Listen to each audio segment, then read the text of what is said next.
What is going on, everybody? This is episode 133 of Pop Culture Crisis. My name is Brett. I'm here with my co-host. Introduce yourself, please.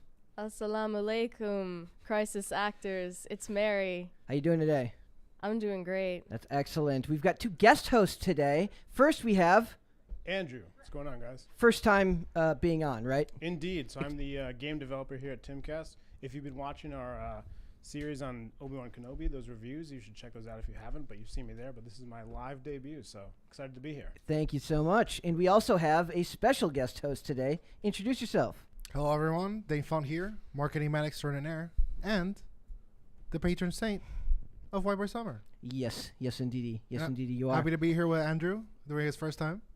And we got a bunch of stuff to talk about today. We are going to talk about Obi-Wan Kenobi, which will make Andrew very happy or very sad, depending on who you ask. So we're going to talk about that. We're going to talk about Ezra Miller and the problems that he is causing for Warner Brothers and the fact that they're not going to be able to recast him. That's the main focus of this article. And then we are also going to talk about Harvey Weinstein, Amber Heard, and I want to make some connections there about what that means for the entertainment industry. So we're going to talk about that. We are going to talk about Potluck. We got a bunch of other stuff. So if you three are ready to go, we can just get right into it. Are we ready, Dane? We're in it. Mary? We're ready. Oh, we're ready. All right. Here we go.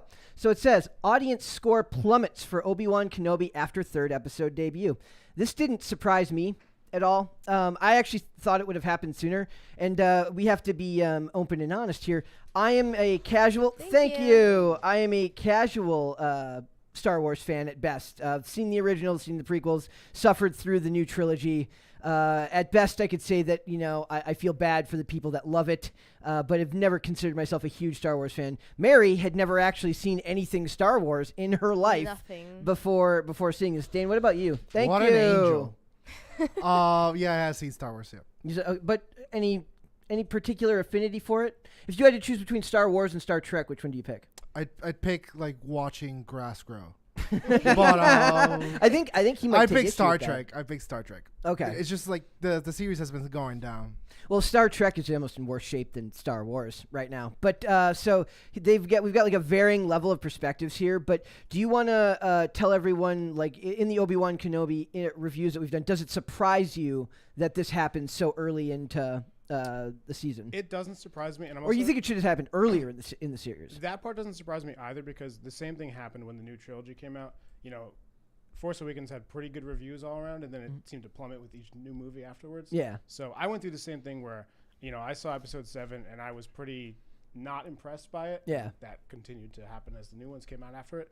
So Rogue One we've was seen cool. this trend before. I think people try to give credit to, the first 2 episodes maybe weren't that strong, but let's give them time to see where it goes. Rogue One didn't bother me. Right? That was a cool one. Rogue One didn't bother, but it's because it had so little in the way of connection to the main trilogy. I mean, it did, but it's and then Force Awakens was just such a generic ripoff of New Hope that it went that way. So it says audience scores plummet for Obi-Wan Kenobi. Excuse me, guys. Obi-Wan Kenobi show in episode 3 debut. So it says, despite what appears to be manufactured outrage regarding Obi-Wan Kenobi actress Moses Ingram, it's not hiding the Disney Star Wars series' poor quality, as audience scores for the show are nearing The Last Jedi levels. That is significant, because I believe The Last Jedi has a 42% on Rotten Tomatoes with a 91% critic score or something like that. And that was kind of, for a lot of people, the kicking off point for a lot of how, I guess what you would phrase as geek culture became kind of synonymous with the culture war that we're experiencing or still going through as we speak. I've never been a huge Andrew's thing got mixed up. Thank you. Thank you. Hold on, guys. Lydia. Lydia's looking different lately. This is because we switched up and added people at the last minute. So we're gonna have to do it this way. There's not even gonna be able to wait. Does somebody want to, Mary, do you want to talk for a minute here? I'm going to try and fix this on the fly. Sure. I wanted to ask what Andrew thought of Rogue One. I think it's a little bit boring and forgettable. It's kind of safe, right? There's nothing really wrong with it. But what I've asked people about it is name me one new character from that movie. And I'll open this up to you guys. Because you can't. That's fair. Have you seen Rogue One? I'm not a fan. So I saw Rogue One, and I can't do the exercise for you. No one can do it. I couldn't do it either. For me, my biggest thing that really gets me against brands is like condescending pandering. And that first movie of like the new trilogy was incredible with it. It was like wild.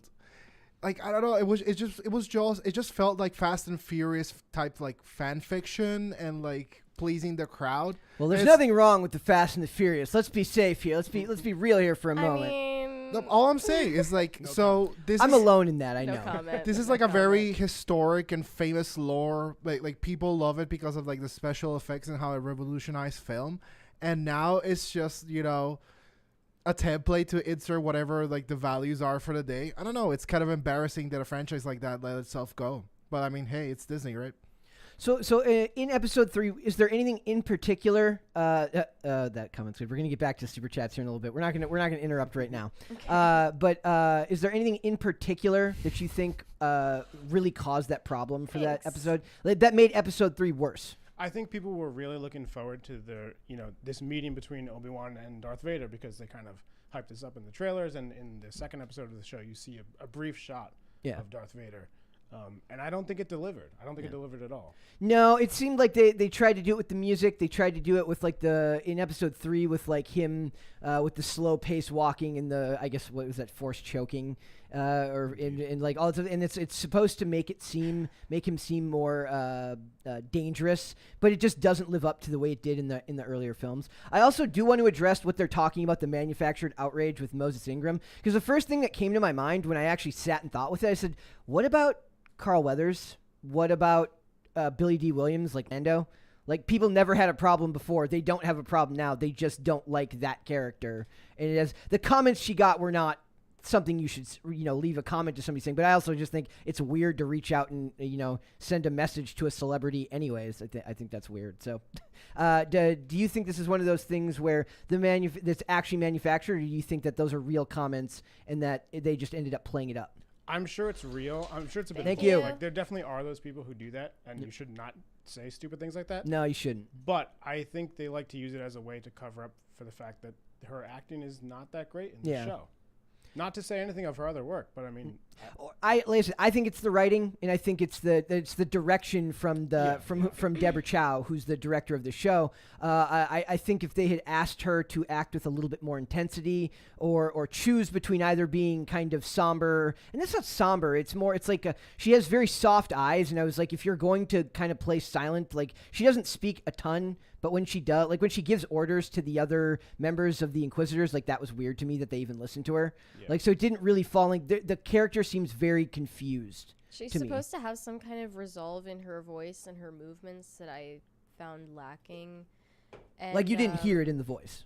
Yeah, and then the scenes with Darth Vader, it was trying so hard to make him look menacing, and it just was laughable to me. Was cool to hear. No suspense or fear in those scenes. Was cool to hear James Earl Jones' voice, though. Absolutely. That part was awesome. That was well done. Yeah. So how do you fix the series? Oh wow! I think we need a lot of time. I don't know. Go for okay. I think is there fixing it? If you could pick two, okay, let's rephrase that. So if we're going to talk about just this series, so we're 3 episodes in. They've got 3 episodes to go, which means they have limited time.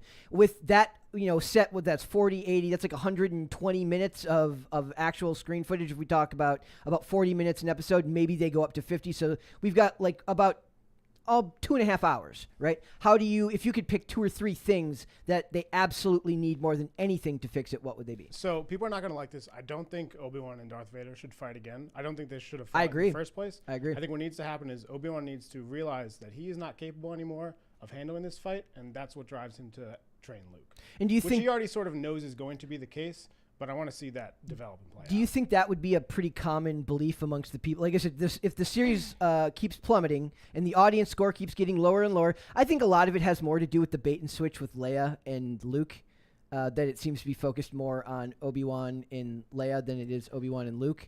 I think that plays a large role in it. But do you think that those, like, what else besides them not meeting do you think they would have to do? No, I think you're right with that point as well, and maybe we'll see that in the latter 3 episodes. Like, it could become more of Luke in episode 4 through 6. So I'll hold off on that for now. But so what else? I think that's about it. I mean, so your main thing is if they want to fix it is to just not involve him and Vader anymore. I think so. From what I understand, just based on what you said, they're doing a lot of things that aren't outright contradictory, but still muddle the original story and give it less meaning. Right. And also, it's just cheap that they're throwing in exactly what they think people want to see, which is Obi-Wan and Darth Vader. Right. Well, not giving you Obi-Wan and Luke. Correct. That makes no sense to me. Which is very strange. In 3 episodes, we've seen nothing of Luke. Why is it just because they don't think they could get the actor at that age, or do you think that it was because the actual continuity won't line up the way they want it to? Well, you're going to run into the same problems where, Leia wasn't really supposed to have met Obi-Wan, but they've kind of gone around that a little bit. There's more wiggle room there. But it's the same case with Luke, where he knows that Ben exists and knows a little bit about him, but hasn't really met him in any real capacity. Yeah. Sorry to interrupt. No, you're good. What has this show added to the lore that was like worthwhile? In my mind, not a whole lot. I think it's meant to give more context to letting people see Obi-Wan's struggle with his failure with Anakin, letting us see a little bit of the backstory of Leia and her upbringing. But as far as actual, because we know the outcome of this, right? Yeah. We watched Star Wars: A New Hope, so there's not a whole lot that's going to be added in that department. I think the biggest failure of this show is pacing. Beyond, as somebody who's not, super attached to the lore, the pacing of the show is just so plodding that I can't find myself excited about it. By the time we got to Vader at the end of last episode, I was already checked out mentally. So I think that it's more an issue with, which is interesting because Deborah Chow did some good work on The Mandalorian. So I'm actually kind of in. Yeah, did The Mandalorian get a lot right that this show is getting wrong? I don't. I remember it had a far more popular reception. Yeah, I think the pacing is a lot better. I think the fact that they took it a little bit away from the mainline Star Wars and that there's connections to characters we know about and stories we know about, but it's not the focus, so they can tell their own story. Also, there's less connection to famous characters, so people don't feel as much. Like, I think a lot of the disdain people have is just that they feel it's messing with the actual source material, whereas in The Mandalorian, it's there, but it's still a new character, right? Yeah. And then the other ones, it was interesting. It was higher amongst women than men. Rated an 8.6 among women. I don't know if they meant episode 3 of the series in general. So men ranked it roughly a 7.8, and even that seems high to me. And I'm trying to be charitable to the show because it's like I'm giving it a chance. Like, I didn't watch Book of Boba Fett. I didn't care about Book of Boba Fett. I've seen The Mandalorian. I didn't see. I haven't watched Clone Wars. I saw Rebels. However long time ago, and remember almost nothing of it. It's like one of those things where I feel like I should care about it, but I don't. I don't know if that's just a matter of taste. There's so much Star Wars content now. It's like they're just pumping out show after show, and it's also for me, it's hard to keep up. It's also interesting that they're moving away from movies and focused far more on television. Well, so that's the point. We didn't talk about this in the reviews actually, but this Obi-Wan Kenobi series was originally meant to be a film, in the same way that they did the Rogue One and Solo. Yeah. But because of how badly Solo bombed, I think that's what caused them to change these. They had plans for the Kenobi movie. I think there was Boba Fett was originally going to be a movie. And so now we have these more dragged out shows instead, which maybe wasn't the right decision. Yeah. I think that's what's happening to the series. It's just too much content. They're getting flooded with it. I remember, like, as the first Star Wars movie outside of, like, episode 4 that I saw were the remakes or whatever, Jar Jar Binks. And I was 9, and you had to wait like 4 years in between the films or something. So thank you. If you were a fan, like, you would have to just stew and wait and make theories of it, and it was kind of part of the process. Here, it's like there isn't like an hour that there isn't like a new Star Wars movie or character or show or game. It's like it's too much of a good thing. Oversaturation is absolutely a problem right now in these industries. Not just for like us, the people who actually enjoy the stuff, but for the people making it. You're no longer doing it because you're inspired. You're doing it because it's like you're literally checking off a list of stuff that has to get done because your gazillion-dollar studio said so, which doesn't lend itself to the more creative endeavors. And that is the problem with mass appeal. Oh, and that is the thing that marketers always get wrong. It's like, hey, we have this product. It's incredibly popular within this demographic, but unpopular within this other. What are we going to do? We're going to take it from everything that people love from it and make it undistinguishable from anything else, put it out there, and pretend it's a good product. And we're also just supposed to be like, oh, I mean, it's not what I like, but I bought it. And no. Not even so much that we have to, but that when you criticize anything about it, you get immediately called names and told that you're not a real fan because Right. you criticize the stuff that they're making, which But is who- hilarious that you're not allowed to criticize gazillion-dollar corporations anymore. Right. Who And is by this the way, for? if you weren't a fan, you wouldn't be criticizing it because you wouldn't Yeah. be invested. Right. Yeah, So, like me, like all my criticisms are very tepid because I'm not super attached to the source material. So the people who have more intense reactions are going to have more. And sometimes I do think they come off in ways like where some stuff has to be changed just by virtue of the way that these things are plotted out, and there's things they just can't physically do or can't get away. Like a lot of the CGI problems, I just the budget's not there for a television version. It's not going to look like the movies. It's just not. But for the most part, the critiques that have to do with story or lore or canon, you should try to stay as accurate as possible, but it seems like they just don't even really try anymore. yeah. And I would much rather they just slow down. If it is a budget problem, slow down and give us quality. Like Netflix saying that what they're going to do is focus on making less stuff, but just making it better. Maybe that's what Disney should be looking to do anyways. I would agree. So, Mary, there were some super chats in there. Yes. We're surprisingly close to a crisis party. We are right now, getting by very the way. close to a 4-person crisis party. Clint Torres said, "Guess what? Guess what? Guess what? Guess what? I'm here." I think he said it Sunglasses in emoji. exactly that voice too. F off. F off said, "Shout out to White Girl Summer." I didn't know that White Girl Summer was happening. but Apparently, Dane. this is gonna make Dane really mad. Dane is now very angry. He's about to storm out of here. I would like to meet with the representatives of White Girl Summer. Maybe we can come to a That's compromise. me. That's me. her. We'll have deliberations. Ed too, Mary. They will talk about it later. F off also said, "Turn up Lydia's microphone." I had to turn the names off because I don't have an Andrew in this scene for OBS. So we are off to a fantastic start here today, guys. Clint Torres also said, I always confuse Lydia for Matt Walsh at first sight." There it is. Caper2X said, "Orange juice for the Shield Maiden. Get well, MM." Do you like? Was Shield Maiden the one you liked, or was Shield Maiden? I don't know if I like that, but Does it make you think of like your character in a Dungeons and Dragons something quest? like that? Perfect. I don't know. Perfect. But, thanks for the sentiment. Waffles Sensei said Obi-Wan did not give an ish about Leia in the canon. Why would he not have told Luke about his sister if he cared so much? These people are purposefully obtuse and subversive. I hate these people and what they do. Okay. Subversive is the Whoa. name of the Amen. game. Amen. They love the idea of subverting expectations because I just see it as artistic vanity. They want to put their own stamp on something that they had no part in building.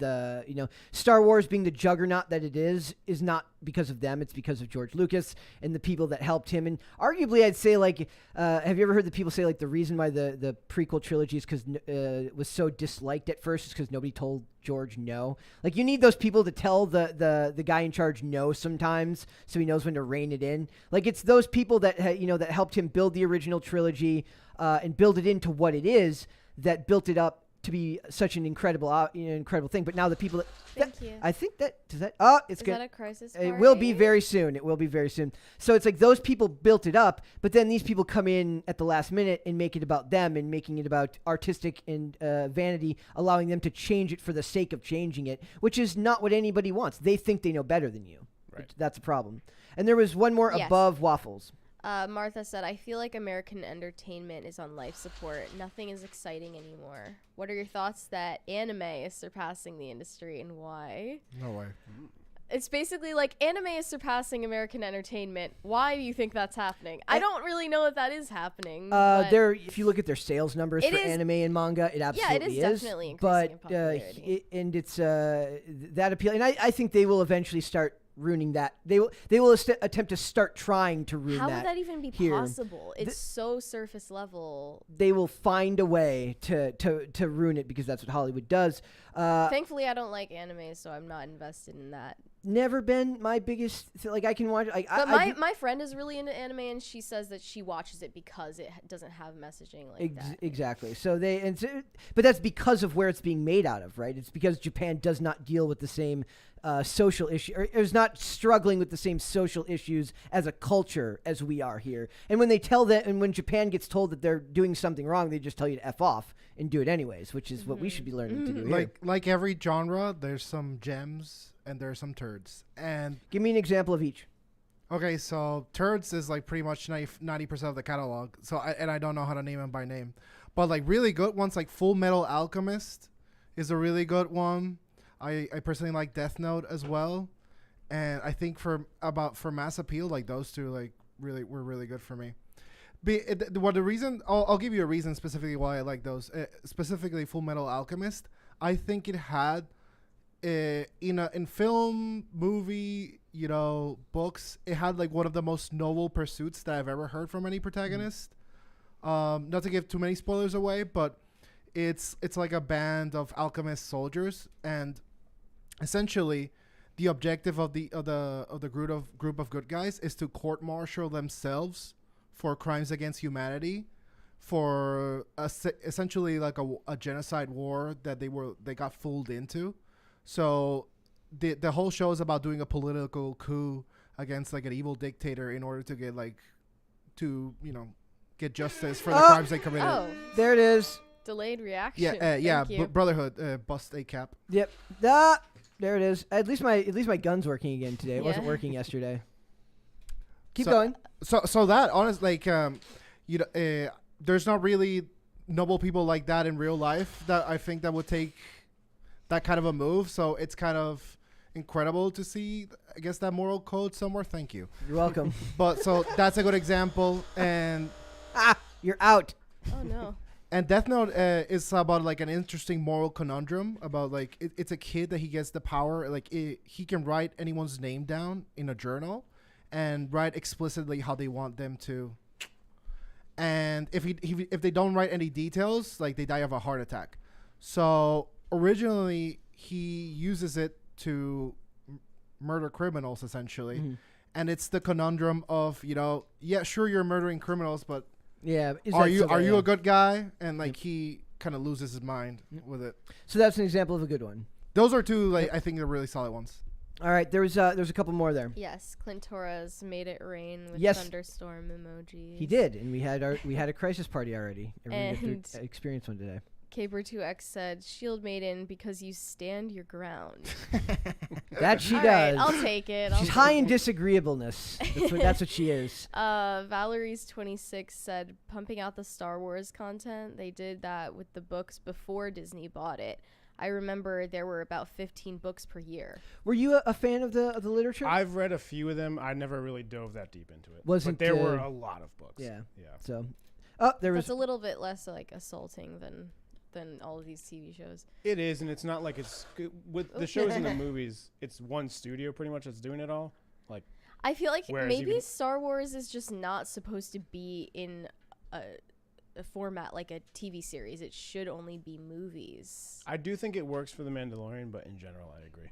Yeah. yeah, I mean, there's something to be said about the spectacle of the films that you can't recapture that with the movies and or with the TV shows, and that's a problem. Like for stuff like that, more self-contained shows, I get the concept of wanting to take something that seems to have this wide-ranging universe and tell smaller stories, but maybe that's just not the franchise to do The it with. original story is one that moves extremely slowly, so I don't see how you can make it fast-paced enough to put it into a series. I think shows work if your writers are good. Because shows work because you have more time to give characterization to certain people, and then you go either attached or distant about them. So if you got really good writers, they know how to write a character and kind of like take you through ifs and buts. So I think a really good story is told.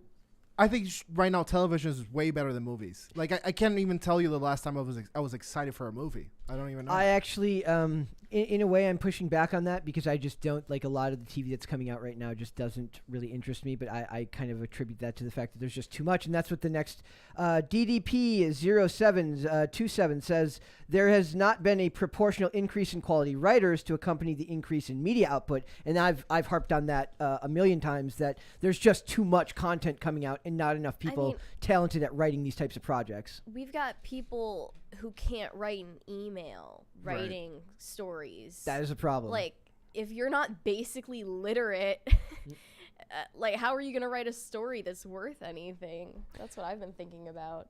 All right, there's one more in there. Yes, Waffle Sensei said, Dane, stop bringing up my favorite shows, or I'll keep super chatting you. Oh no! FMA Please Brotherhood does slap, and it really goes deep into the concept of science and God. All is one, and one is all, brother. Word. It's a great show. Perfect response. All right, we are going to move on. We are going to talk about the other day when we were talking about the end of what felt like the end of Johnny Depp and Amber Heard. I was like, you know what, what happened to Ezra Miller? It seems like he's just been out of the news. Then, bam! Literally the day after the verdict, they're like, peekaboo. We've got some Ezra Miller news for you. I don't know if that's by design. If these people are like, let's hold off on this because it's not going to get the clicks that it would get. But it says, and Ezra Miller as Ezra Miller's scandals mount, what options does Warner Brothers have for The Flash? So the idea here is basically that there is no option because the movie the movie wrapped production in 2021. So it's done and in the box. So the idea is that what do you do? I don't know if that means that they're working on, when they say wrapped, I don't know if that means principal photography wrapped and that they still need to do the post-production, ADR and all that stuff. But it does, cause problems when he's getting in trouble each and every day, which as we've seen, seems to be, as long as he's in Hawaii, we're in danger. I mean, people are in danger. I was never under the illusion that they were actually going to replace him or stop this from coming out. But it is interesting to hear kind of them talking about it from like people associated with the project. So it says, at a time when superhero adaptations are largely populated by straight actors, John Barrowman, Colton Haynes, Tessa Thompson, off the top of my head, are all not straight actors and play superheroes. But okay, that's the way they it matters. Like exactly. Like I was like it matters, but it does not. So it says at a time when superhero adaptations are largely populated by straight actors, Ezra Miller, who stars in The Flash and is non-binary and queer, feels like a refreshingly progressive choice to headline a big all-audience summer movie. There's only one glaring issue. Miller can't seem to stay out of trouble. In recent months, the actor has been arrested or taken into custody several times for harassment, disorderly conduct, and a traffic violation. I mean, do they really need to bring up the traffic violation? That seems just mean. It's just piling up. There's like, give the guy a break for the traffic violation. Give them a break for the traffic violation. Around the same time, the two Hawaii residents filed a temporary restraining order against Miller after they allegedly broke into the couple's bedroom and they tried to steal their passports and wallets. Though the restraining order was later dropped, their continued behavior has been prompted serious unease about the people who have been endangered, as well as Miller's own health. That's what I want to talk about. Like, as a big studio, they now have to basically get him. Have you ever seen, like, we were talking about Elvis the other day. They talk a lot about when he performed later in life, how it was like they had to basically get him to the arenas or to wherever he performed because he was in such bad shape towards the end, that once you're that big of a celebrity, you're a product that has to basically be handled and taken from place to place to be able to do your job. And I feel like for him, he's kind of like that now. When you're attached to such a big project, you're more than just Ezra Miller now. You're helming and responsible for the promotion of a multi-million-dollar franchise, and they now just need to get him to the finish line, which is whatever the release date is. They don't care about his health. They don't care about his mental state or their well-being. They care about the fact that Ezra Miller will make them money if they manage to do that right. And that's what they talk about. Basically, the idea is that this movie cost too much to make, that they cannot make their money back on it without theater release, meaning they can't release this. They couldn't dump this to streaming and make up the cost. And I do believe that they talked about that it's too late to replace him. And I do believe that if this was any earlier, they would have tried to, because David Zaslav, who just took over at Warner Discovery, is not messing around and will cut and he's been cutting departments, cutting executives, cutting projects left and right. I think if he could get away with getting rid of Miller for an actor who's going to bring less trouble to the process, he absolutely would have, but you can't do that now. It seems like they've been delaying the release of this movie for so long now. Announced in like 2014. I would love to hear from Dane, I want to hear from Dane what his perspective on this is, like, from a marketing point of view. Like, wouldn't it be better for them to just go ahead and release it and not have all this anticipation and more time for mishaps to pile up with this person. Is it seriously from 2014? Well, I mean, it's Yeah. gone. It didn't get filmed in 2014. It went through like extensive rewrites, just like Halo, just like everything else from that point on. But there is such a thing as like the movies can't sit on the shelf forever. The more time it spends done and not released, it's burning money because you have to start re-advertising. And the later more things that Miller can do yeah. to make them look bad. Here's my perception of this. So there's a bunch of superheroes out in the world. I don't think Flash is in anyone's top 5. I disagree with that. Okay, well, It's probably my brother's top 5. this is the first I've heard, you know? And, like, I have hella dork friends. And it's Who would just... you put? Who do you think the top 5 would be? Batman, Superman, Spider-Man, Wonder Woman, and the Green Lantern. Green Lantern. Okay, they've put more time behind the Flash though, whether because they haven't used the Green Lantern in any of the recent movies outside of the Ryan Reynolds one from like 2011, which we shan't speak of, or the fact that there's 9 seasons of the Flash on TV that. To be fair, was good in the first couple of seasons and then went really far downhill. But that character is still very highly sought after. But I mean, X-Men, if you count them as one, like the whole ones, it would be Wolverine. like Batman, Superman, X-Men. Thank you. And thank you. And everyone, that one was pretty violent display of money. And everyone else, it's like, so I don't really know who's like dying for a Flash movie. I don't know what's going on with this kid. He's having like an Amanda Bynes level freak out every 3 seconds. There's him choke slamming the woman in Iceland. He was so casual about yes, it. Yes, if you ever get a chance, go watch the video of him choke slamming the woman in Iceland. It's I love it. He was like, "You want to go?" there's a. I would say that. It is not unfair to say that there's a certain amount of like restraint being shown to like punishing him because of I believe that they believe the studio believes his identity is advantageous to their marketing down the line. So they're being lenient with him in a way. Literally no one cares. Yeah, I know, but I'm looking at it from their perspective. They see it as a beneficial aspect of their marketing campaign. Wouldn't then they release the movie while his drama's hot? That's what I've been thinking. I don't think I think they want him to have a clean. I think their idea is like hopefully like have a good year without hurting any women in Hawaii, and we'll be fine, and then we can release it. You're asking too much. Yes, he's if you're a woman in Hawaii and Ezra Miller's around, just kind of run the opposite way. You should be all right. So they talk about now. This is the interesting part: is it's saying test screenings for the film have been extraordinarily positive. So they're doing test screenings right now, which means special effects must be, if not finished, nearing completion. And it says, barring unforeseen developments, sources say Warner Brothers is barreling ahead with the intention to give the superhero film the full blockbuster treatment. The Flash simply costs too much to scrap the project entirely, and it will likely not generate the revenues needed to turn a profit without playing in theaters. And then they say the report about test screenings for The Flash comes a few weeks after its star Ezra Miller was arrested in Hawaii on multiple occasions.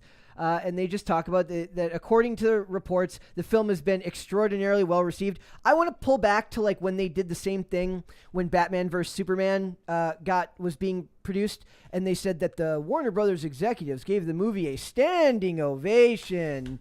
I don't know if what they showed them was like the 3-hour Snyder cut of the Ultimate Edition of that movie, but the studio release of that film was obviously not very good, and me and Dane can at least agree on that, even if we disagree on Ben Affleck's competence as Batman, with me saying that Ben Affleck was just fine as Batman and Dane being utterly horrified by that. Imagine having that point of view. Yes, imagine that. He doesn't have to. Guys, imagine. let us know who's right. It's like, do you think Ben Affleck? Well, it's is my a great show, Batman? so I'm right either way. No, I mean, let the Is that how that audience works? decide. Nope. I'm sorry, audience. One for Brett, 2 for Dave. No. Yes. Okay, then the idea is like we're not comparing him to other Batmans. We're just saying on his own as a performance. Because usually when people make these arguments, they say, well, he's not good compared to Christian Bale. A lot goes into making these movies that goes beyond just their portrayal. The director that helps you create your performance, how the film is edited, the story involved. I think that he did if I'm looking at the character of Bruce Wayne in Batman, I enjoyed his performance. I'm right, you're wrong. That's fine. We're good. We're good.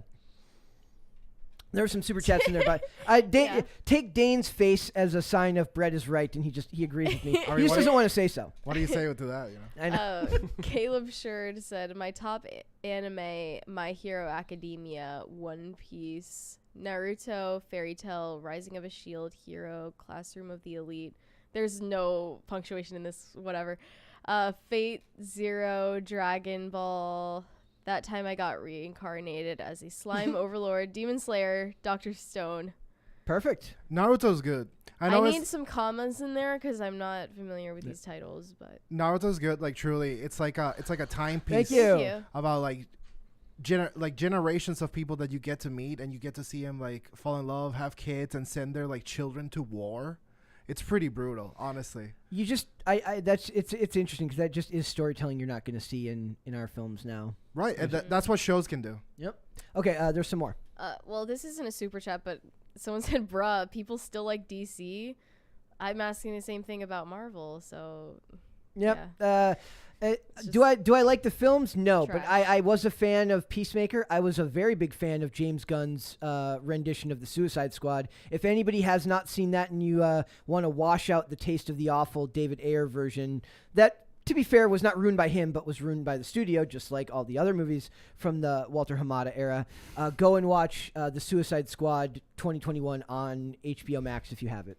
Dane was freaking out earlier because I said that Jared Leto's performance as the Joker wasn't atrocious. Imagine. I mean, for the most part, I kind of didn't agree think with it you was on that that one. bad. But I think a lot of it was, yeah. This is like real diversity of thought. Maybe because they just kind of played into the whole like gangster persona thing. Yeah, too yeah. much. It was far more. It was a lot different than the other Yeah. iterations. I would love to see them try to do a on-screen rendition of the Three Jokers story, the Three Jokers comic, but that would be very hard for them to do. I don't remember that one. Waffles Sensei said the Flash is the #1 most powerful superhero in any universe. Also the only true lawful good aligned characters.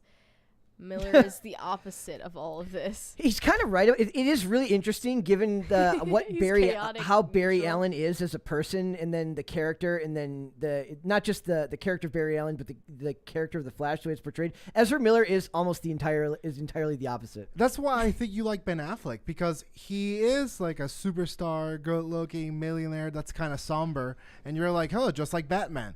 And then he gets to the role and does like a poop sandwich. Can you tell me what you didn't like about it? Sure.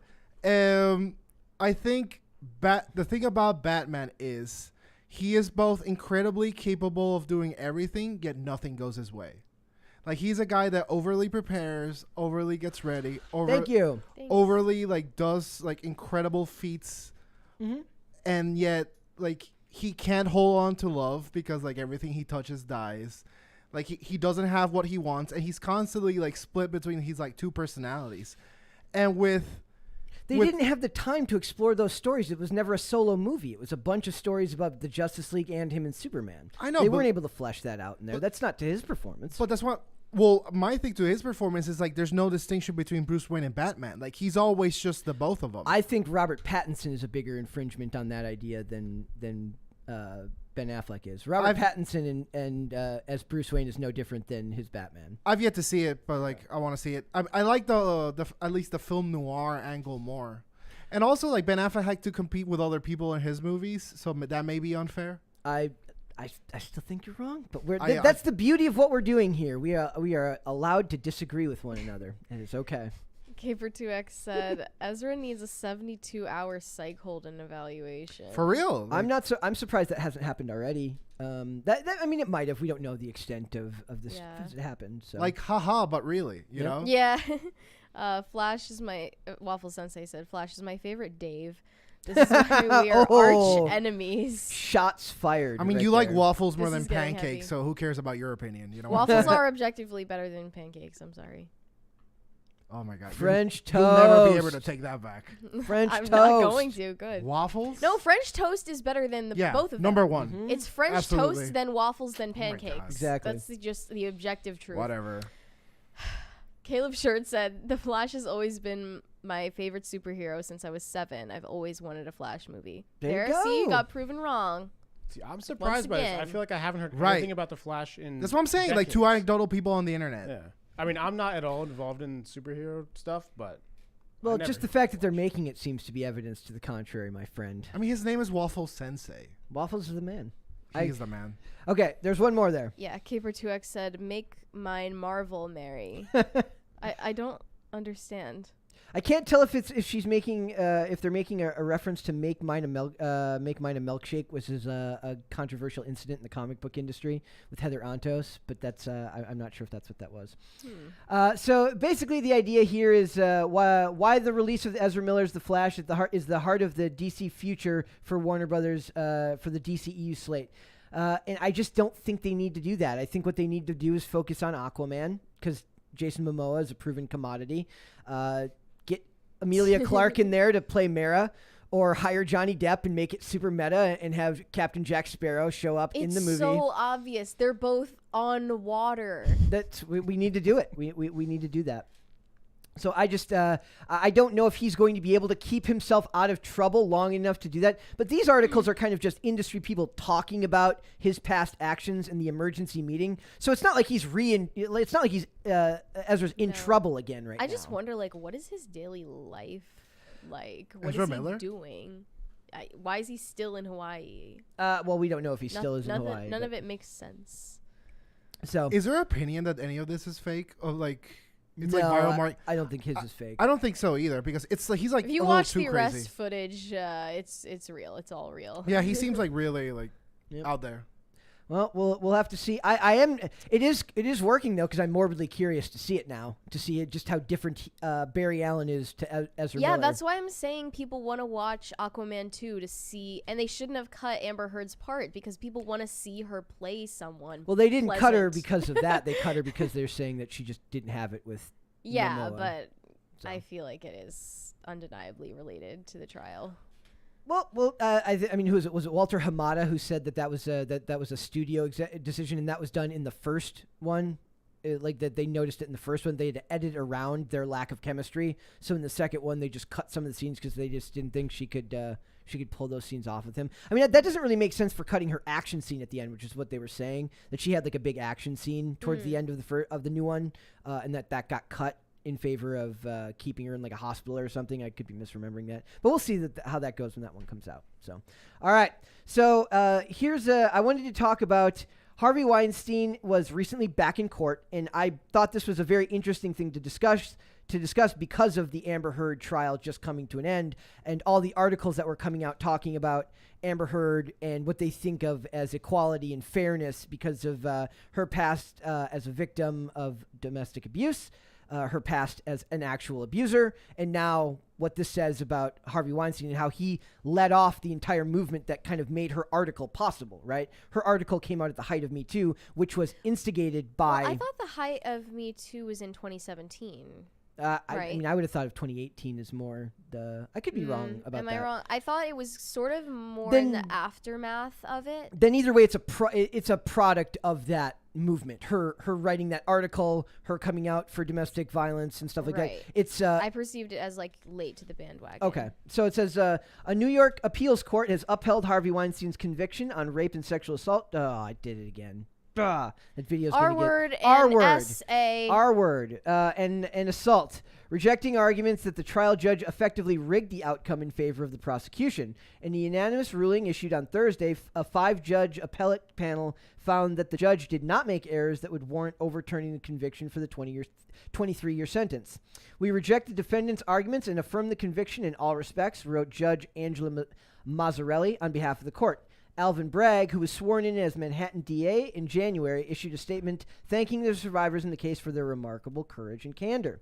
We are gratified by today's decision, which upholds a monumental conviction on the charges change the way that prosecutors and the courts approach complex prosecutions of sexual assault. Of sexual predators. I'm like trying to speak around my words here because I'm trying to not get us in trouble. So I apologize for that, guys. Okay. And also with the Ezra Miller one, I always have trouble because of the language in those articles. So my already limited speaking abilities are worse. Weinstein was convicted in February of 2020. He is currently housed at the Twin Towers Correctional Facility in Los Angeles, where he awaits trial on 11 additional crimes. Whoa. So this is one of those things where a lot of people were, when we look at the, for Amber Heard, it says, activists react to Hollywood's silence during the Johnny Depp trial. Where are you and why are you not supporting Amber Heard? Do you think that there's something to be said about the fact that she lost her verdict and his verdict was upheld on the same day, that says we're pushing more towards a more equal idea of these concepts of violence by men, violence by women, these types of assaults? Do you think that this kind of is a sign that maybe things are changing? Can you imagine what would have happened if his had been overturned just as she had lost?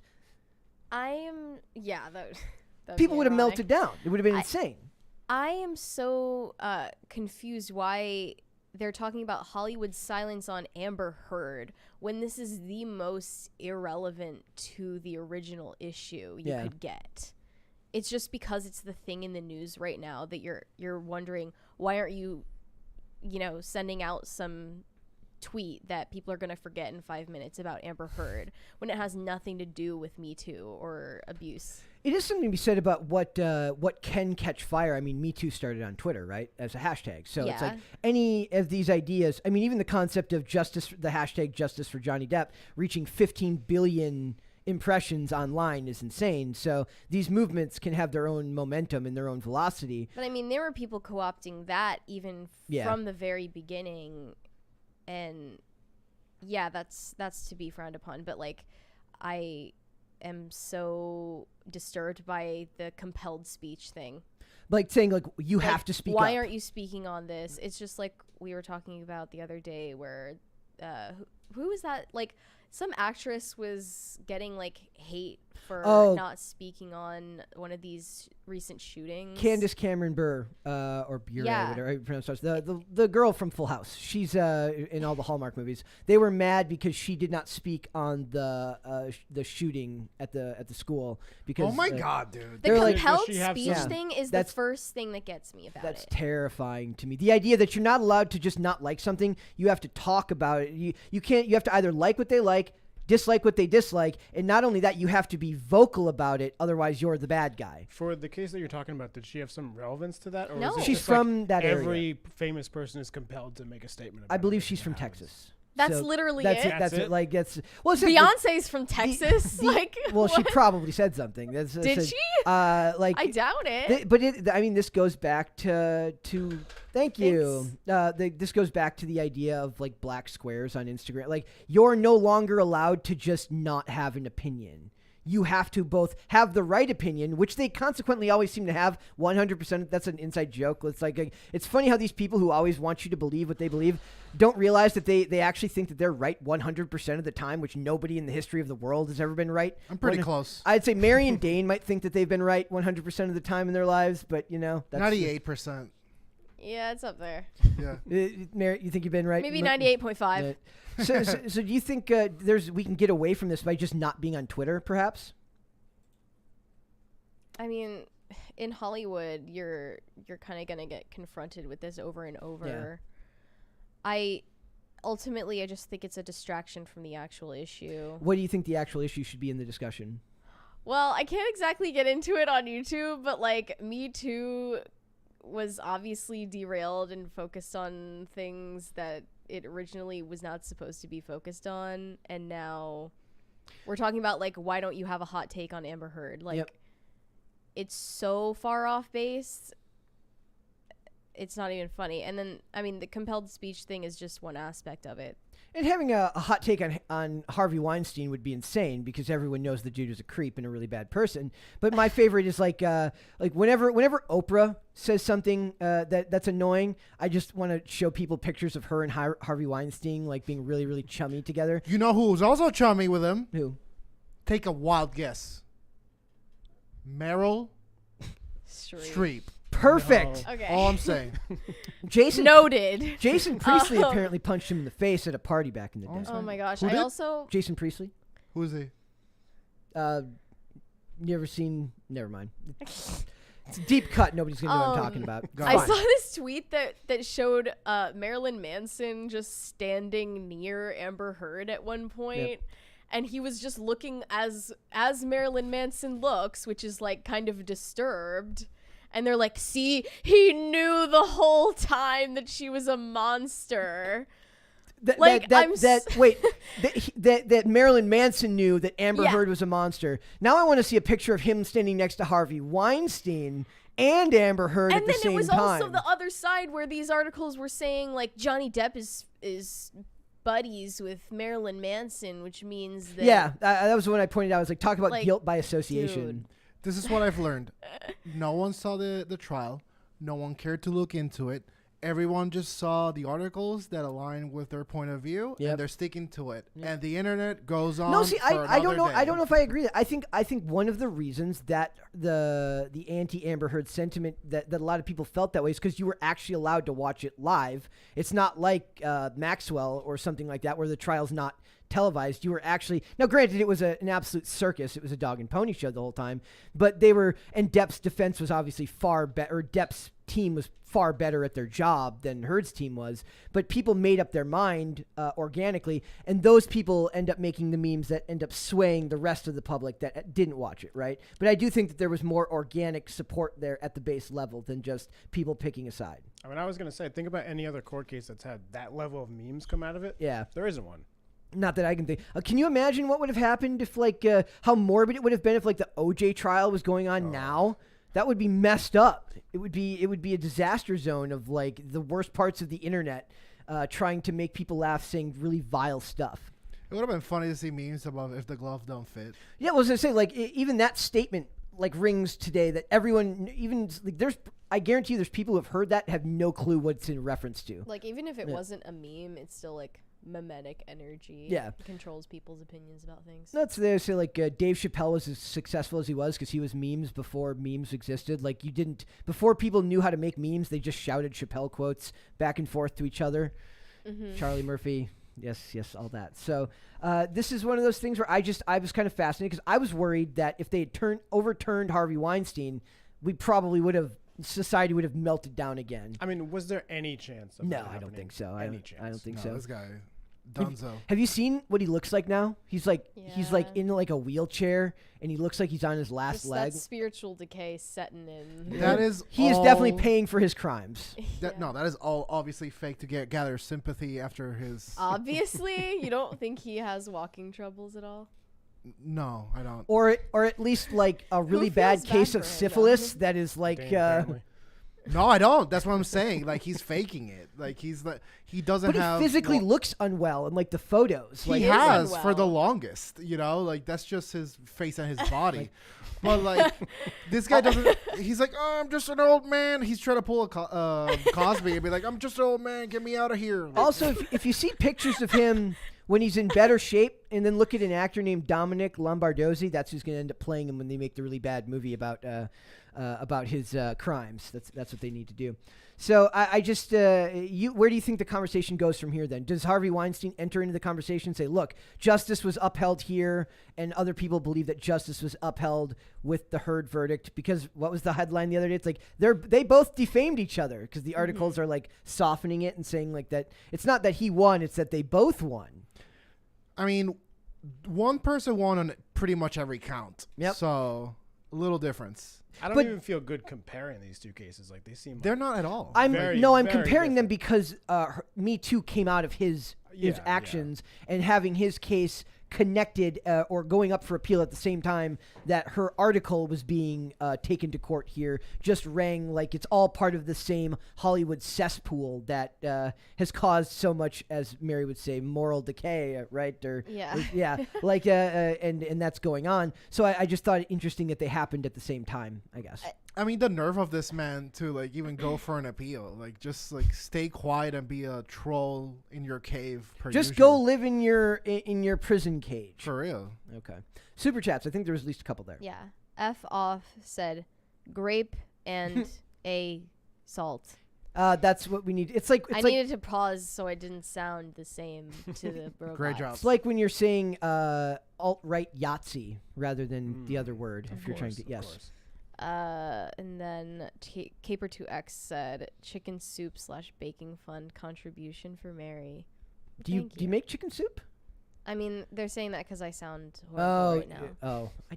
sound fine to me. Sound I just know. fine. I think I sound fine, but apparently not.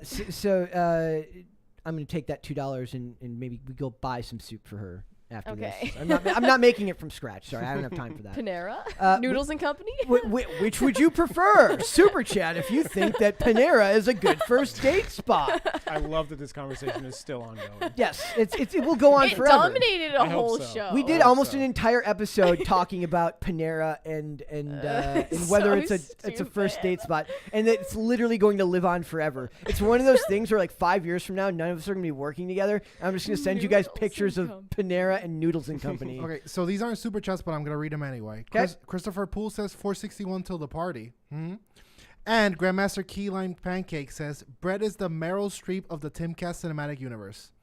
Oh, What? Is boycotting. that supposed to be an insult?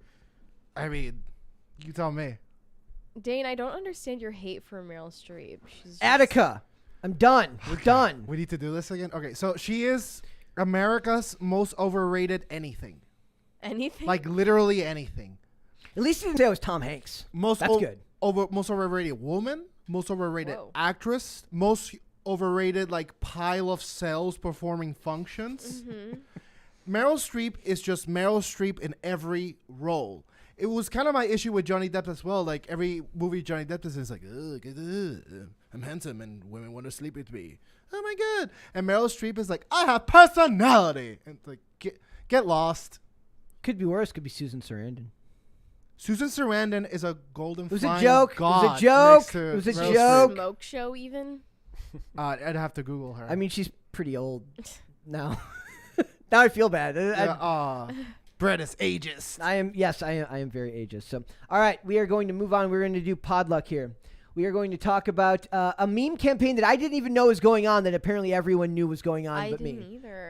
You didn't guess know? we're just losers who were left out. Somehow, like, or maybe I saw the memes and just because it's been so long since Morbius came out, I just didn't look at them.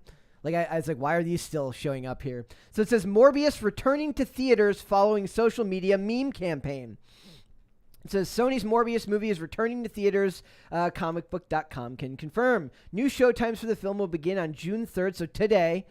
Did you guys see these memes? Either of you see these memes? I thought you mentioned it. No, I don't think I I have. never I saw found out it. when Mary told me today. Okay, Thank you. I mean, I didn't even know that anyone liked Morbius that much. Not a character that I was super familiar. Like they're getting to like these characters are now they're getting into such deep cuts with the because they've used up all their major heroes and Well, so- sorry, not just the character, but this movie. I didn't know people even liked it that much, and I feel like if Shane Cashman were here, he'd be pointing out the obvious, which is that this is a coordinated, media effort. like, dead internet bot farm. Does anybody? Did we mention on air yesterday about when Fast 9 came out and all the memes were about Dominic Toretto and family? It was like you saw so many of them. It's like Lord Voldemort trying to kill Harry Potter, and then it's just Dominic Toretto. Thank you. Thanks. And then Dominic Toretto was like Crisis Party. Crisis Party. I love that sound How much do you like it? so much. Okay. So the Dominic Toretto thing. You remember that one, right? Oh, The- yeah. the meme- Family. It was like Family. It was for Fam- every. They took every major pop culture property and somehow made it about Dominic Toretto and family. Dude, the goal of the internet is to ruin everything at record time. Yeah. So if a meme gives a moderate amount of ha-has, the internet is just gonna run it by the ground on your face and make you get sick of it within a minute. None of these memes are funny. I don't get the Morbin time meme. Does anybody in the chat understand it? I literally feel I mean I know Power Rangers was Morphin time. That's time. Yeah. But I don't get the I feel like a It's very big boomer right now. You change the word and it makes you funny, haha. That I guess that's I feel very That's very why I'm boomer saying right this now. is dead internet bot farm. So maybe we'll see. We should go tonight. Actually, that'd be. There it is. Thank you. We should go and see the movie tonight. Well, I can't. Oh yeah. If I weren't leaving right after the show, but I would. We should go see it and then review it and pretend like it just came out. That would actually be really funny. And just release it and be like, we just went out of the theater. Don't It was acknowledge it. fantastic. I think it's the internet flexing its power again. Yeah, no, that's what I'm saying. It's the power of social media. So it says, And what's going on? No, it's just a comment that's really funny. I can't read it. Very bad. So it only made $73 million domestic and only $163 million worldwide, which is not a lot, especially when you consider how many times this movie got. They kept trying. It's kind of like The Flash. Like, they kept trying to get this movie released and kept getting delayed, and pushed back. I am, however, excited to see the Kraven the Hunter movie that's going to come out of this, which I think will be very good. It says the film is directed by Daniel Espinosa and stars Matt Smith. Matt Smith said literally he didn't know what his character's name was. That's how bad the production of this movie was. Like, he's like, yeah, I don't know the name of my character. That's incredible. It says, I mean, it's kind of like a chicken or egg there. You know, the physical informs the mental, and the mental informs the physical. And this was just a perfect opportunity for me to not only I got a chance to bring the character to the big screen for the first time, Leto said. Leto said that this was like the easiest role for him to do because it was the closest to his personality, and he's famous for his like really like cringe, like Edgy. method acting. Yeah. Like, sorry, but putting like used condoms in the mail and giving them to your co-stars is not Dead method animals. acting. It's just being a What? a jerk. It's all it You is. didn't know that? Oh yeah, look up the stuff that he did, like when he was like making his role as the Joker, trying to like make him out to be this Sound like, like Oh yeah, this Dead guy. Like, it was possum like- to Margot Robbie or something. yeah, like he was torturing his I don't know. he was torturing his What a loser. his castmates for the fun to claim that he's like a tortured artist. I'm a Joker. Like, I agree with you on that. We may disagree on Batman, but I agree with you. we agree the on a Joker. lot, honestly. And it's just when you're wrong about Batman that we get in trouble. I don't know of our storied friendship how Ben Affleck would be the dividing thing. Like, truly. Haven't you seen Argo or The Town or Good Will Hunting? Those are fantastic movies. But Batman isn't. Yet I didn't say the movie was good. I said him in the role was good. Okay. I can't, you know. When you're wrong, it is hard to articulate a response. Unless you're like, the movie sucks, it's terrible, but he was great. Like, how? I don't He think, drove half the narrative. I think more than that, actually. I think That's what I'm saying. But I don't think that the Ultimate Edition is horrible. I think the theater version is horrible. Well, that's the one I saw. Yes. So I don't think we're going to end up going to see this, but all these memes are just not funny to me. And it says it a lot. It says the film also continues to have a passionate Discord community, and even made headlines after a fan repeatedly streamed it on Twitch in its entirety, so he'd show it and then just start it over again. And that's the kind of cult of personality type energy you want around these things if you're going to get stuff remade. They did the same thing with the Justice League when all of the fans of Zack Snyder's work rallied around it to get his version of the movie made, which ended up being 4.5 hours long on HBO Max, and quite a bit better than the horrible Joss Whedon version of the Justice League that came out in theaters. Another example of a studio ruining a performance. Is it worth watching the first one just to get like context about how much better it is than the second one, or is the second one like a standalone piece? That's actually a really interesting question. I think that it would probably behoove you to see the horrible studio version first and then watch it, because the extended one's better watched in increments as like a TV show type thing, because it's done in chunks of like an hour and 10 minutes each, 4 different parts or something like that. So I think if you watch the studio cut and you see it's not just what gets cut out of it or what gets added, it's the change in the color, in the way that the color correction is done. It's the design of the characters that are of the CGI characters. It's very, very different in tone. Now, Snyder does have the tendency to like, he will show a scene that takes 4 minutes that you could cut down to 2 because he has to show you a minute of a guy walking that's beautifully shot, which doesn't need to be there. But if you're going to go all out for like an extra edition of a movie, I don't have a problem with that. But it probably wouldn't have worked at in the theaters to show a 4-hour movie like that. So he does get gratuitous with a lot of the stuff that he does. But I still think it makes a point that it's still better than the cut down garbage that the studio released. So, but you're saying like quality period, it's better. Like, yes, like even the editing. Yeah. Oh, yeah. I mean, like I said, like if you go into it knowing that you're going to watch a 4-hour piece and you can take breaks in between and you don't have to watch it all at once, yes, but it's completely different. It's not really a movie. It's like small movies put together. So I do think it's worth watching. There's some super chats in there. Let's do that before we go on to the next topic. Caper2X said, Sir Brett, master of angst in action. That is me. You do take issue with that, don't you? No, I'm fine with that today. Newt said, get some noodles. Oh, thank you. Thank you. We'll split him. Clint Torres said, met a first date at Panera with a lady from Boston. I'm still not sure if it was her being from Boston or her choosing Panera that was the reason why it didn't work out. Should have went to Noodles and Company. Yeah. I mean, That's all I'm saying. I think Panera's great, so that's my opinion. Not a I first think date spot, though. Panera's overrated. I'm saying it. Panera's better than Damn it, Noodles Matt and Walsh. Company, though. They're gonna tear you apart now. I welcome it. Clint Torres said, I liked Affleck in Good Will Hunting because I feel he played his most authentic self. Absolutely. Ben Affleck. I mean, have you seen Affleck. Dogma? Mm-hmm. Oh yeah, That's Well, his like that's- chat role for That's sure. him. That's him at his peak. Well, I guess Yeah. not his peak, but it's like that's him at like. But he's also more of a director now. Like he's doing more directing than he is acting because he did what is it like We Own the Night and The Accountant, which The Accountant wasn't a good movie, but I like it anyways. It's a guilty pleasure of mine. But I do think that he is a good actor, and Dane is wrong about Batman. I could be wrong, maybe, sort of, probably not, Possibly, probably. probably not. But we'll- Exactly what's happening. Someone said Panera is trash. Oof. That's literally just Yikes. not Ouch. true. It's a good Do you want to talk sandwich. about Mad Max? Sure, let's do it. Do you want to lead this one? Because I have not seen I have not seen it in a very long time. Sure. So we got some news about the prequel to Mad Max Fury Road being filming now. So Mad Max Fury Road came out in I think 2015. Was it? 2015. Yeah, it's been a while. One of my favorite films. in Will the this last will the decade, will the honestly. prequel not have Hardy? So let's get there.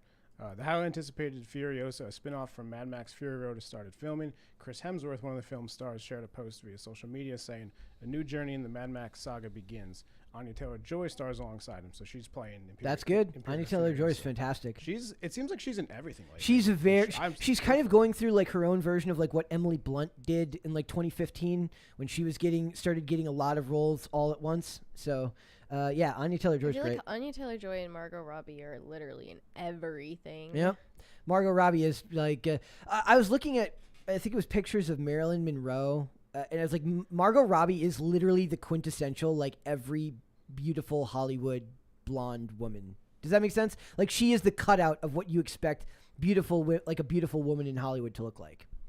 Yeah, I like that classic look. There's a that's the best way to classify it. It's like there's a classic sense of beauty. But to Anya Taylor-Joy is like weird looking, which I like better. Anne Hathaway is that for me.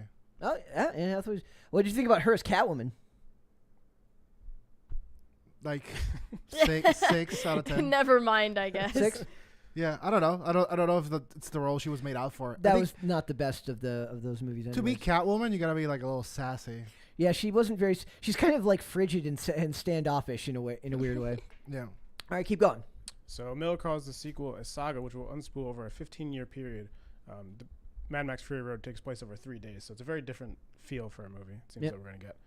George Miller is set to direct, co-write, and produce Furiosa, along with his longtime producing partner Doug Mitchell. Someone is saying they can't hear Andrew. Yep. Well, people have been saying that. Go ahead. I will try to speak up. Okay, Okay, that's it's louder. way better. I'll just shove the mic in my Yep. face. It's all Okay. good. You have to be loud like me, loud and annoying. Ah, Will do. Yeah. So who here has seen Mad Max Fury Road? Long time ago, I well, haven't. when it came Okay. out. I mean, I saw the original Mad Max, and She didn't like the hated it. original. The original is kind of weird. I mean, so there were 3 movies in the 70s and 80s. God, I the forget 80s were awesome. the full titles of them, honestly. There's Thunderdome, I think, is the second one. I forget the third one. The first one, if you've only seen Mad Max Fury Road and you go into the original Mad Max, you're going to be very, you. very Thanks. confused because it's Yeah. you're expecting this post-apocalyptic wasteland, all this stuff, and it just starts as a dude in Australia, and you're like, wait a minute, Yeah, Like, it doesn't make any everything sense. is normal. What's going on? So, but that kind of leads into the whole apocalypse situation. So what do you think that the prequel will be about? Well, presumably we're just going to get a backstory on Furiosa, which is she's one of the lead characters in Fury Road. One of the things that Mad Max Fury Road doesn't give you a whole lot of is exposition. Mhm. So it'll be interesting to see this kind of thematic shift where we might get a more fleshed out backstory and some more information. Do you think that works for the series, or do you think it would have been better if it was similar to how Fury Road was? I really like the way that they handle that in Fury Road, Yeah. but we'll see. I mean, I have faith in them. because Fury Road it's a pretty big shift from the original movies in terms of how it feels overall. So, I'm excited to see where it goes. Chris Hemsworth is great. I don't know if we're going to end up seeing Tom Hardy. I'm not sure either. He is very, very good, though, in Fury Road. He's like, there was like some, who was the woman that was in that movie with him? That wasn't, was that, who was it? They were saying like he was like really unbearable on the set of that movie. On the set of News to Fury me. Road. Well, yeah. actually, I guess it wouldn't make sense if he's in this because Furiosa meets him in Fury Road. Exactly. So if this is taking place beforehand, then probably not. Okay. All right. We shall go see it when it comes. I mean, it's probably gonna be a while before it'll be a year at least before it comes out. Yeah, but I'm very excited. That would be a fun one to go and review. Absolutely. Okay. There was one more super chat in there. Yeah, Waffles Sensei said off topic, but Dave, how do you feel about this Full Metal take? They're all witches drawing alchemical symbols who think they're scientists. And the answer to beat God's game is to cut off your access to the profaned power. Well, I don't know. I think I had to sit on that. I kind of like that take because this is going super deep. I kind of like that take because, like, God in that show is kind of based on the theory that we're all one and we're all made of the same thing. Because a big theme in that show is like equal exchange. Mm. So it's kind of a hot take, but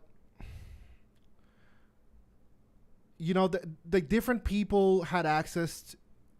Different people had access, let's say, to the same magic or science or whatever, and they made of it, what they are as individuals. Thus, my one thing with your theory is like, I guess you'd have to define witches and profane for me to fully be on board with it. Has anybody here ever read the books, the Dresden Files? No. It's a book about a wizard for hire in Chicago. There was a TV show about it in like 2007 starring Paul Blackthorne. And the books are really, really good. It would be interesting to see them make that now. It's not really relevant to just thinking about magic because I was reading. I go through phases where I'll reread them, or in this case, like re-listen to the audiobooks. It'd be because James Marsters reads them, so it's really good. It'd be very cool to have them try and take another shot at the TV show, which only got like 12 episodes. Thank you. It's like yours is very mean. It's like it's very mean. Here's your money. Yep. Someone else said, this wasn't a super chat, but they said, why is no one talking about the creepy groomer Tom Hanks Pinocchio trailer? We talked about it. I don't know if it's like creepy and groomer, but we did talk about that yesterday. Yeah, we So talked about check it, that out. and I have no desire to like see Pinocchio. Just like I don't have any desire to see any of like the Disney live action remakes of anything. It just doesn't appeal for me. When they make Bambi, it's going to be the end. It's going to be absolutely awful when they remake. You gotta Bambi. rescue your father from the stomach of a whale. All right, there's one more. Yes, Clint Torres said they auctioned off all the Fury Road vehicles. Probably couldn't afford any because I like to make it rain. This is true. I looked at that auction when it happened because I mean the cars are so cool. Yeah. They're so cool. But yeah, they were crazy expensive. Well, as I'm sure you can imagine. How much? In the I'm hundreds trying of to thousands? remember. Some of them for sure were because you look at like the Dang. war rig and the I forget what they called it, but the giant amp machine with the guy with the guitar. I mean that thing is crazy. I'm surprised they haven't remade Escape from L.A. or Escape from New York yet. That will probably end up happening too. It'll more of my childhood ruined. It's gonna be awful. And let's finish up with this one. Do you want to read this one, Mary? The one about Kim Kardashian. I thought this is actually really fascinating. Sorry. When I didn't have it people, open. you got that one? Yes. Okay. Okay. Kim Kardashian says her Met Gala weight cut was no different than Christian Bale's acting transformations. That's a very interesting take. Back when this happened, we first talked about the fact that she was wearing a historic dress that Marilyn Monroe wore. And by the way, the stole that she's wearing behind her is to hide the fact that they couldn't close it on her back. So even I didn't then, know that. She lost a lot of weight to get into it, but 16 still pounds, was right? still was not enough because she's just not the same Build. woman who it was built for.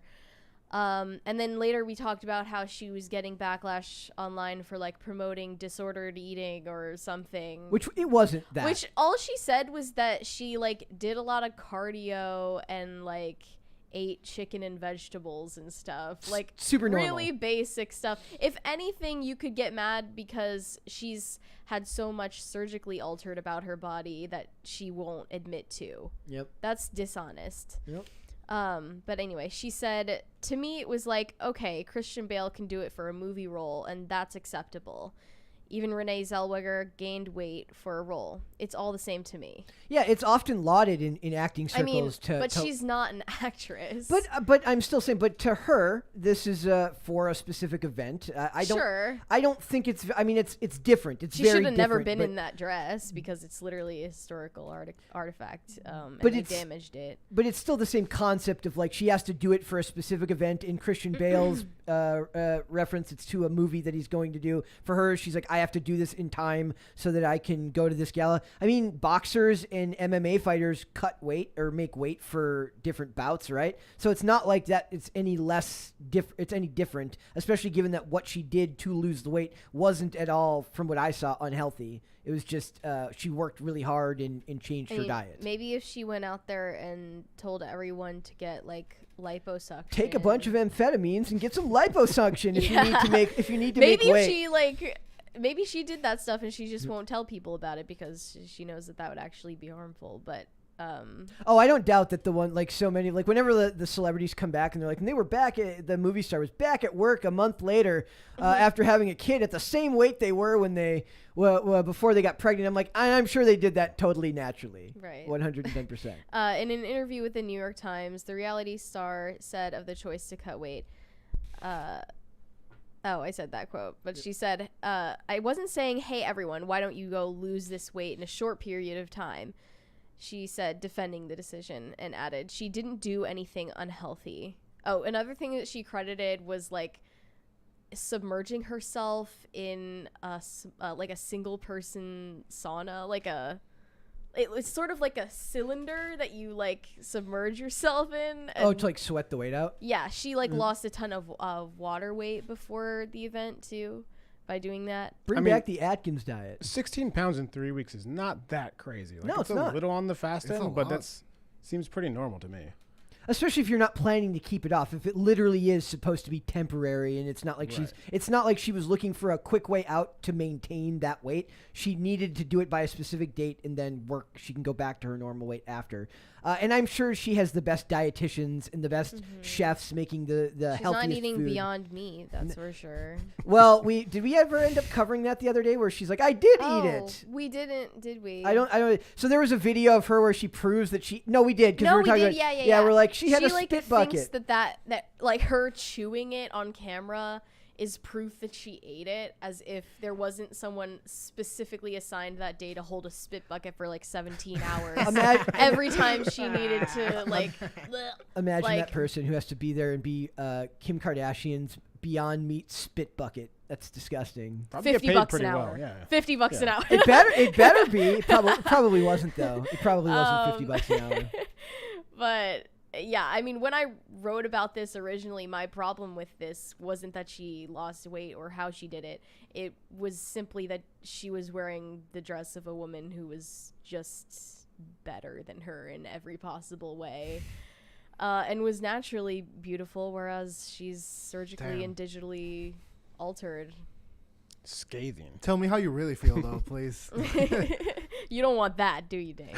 I thought. I mean, I do, but it's a we know. it's a fairly apt comparison. Like she was looking to lose it for a specific bit of time because People it's part are of her just job. ultra sensitive about this stuff these days. I mean, 16 pounds in 2 weeks. 3 weeks.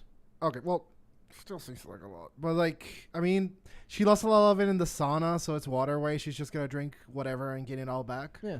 So, I guess, I mean, she's kind of doing what UFC fighters do every day. Yeah, exactly. They have to cut weight to make their divisions, right? So.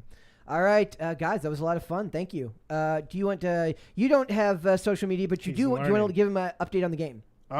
There's not a whole lot I will say right now, but we do on the Cast Castle vlog channel sometimes show off gameplay from the game that I'm working on, so check that out. Or if they don't know what it is, do you want to tell people what the game is in case they don't know? Sure, really quickly, it's a game called Normie Quest. It's a 2D roguelike platformer.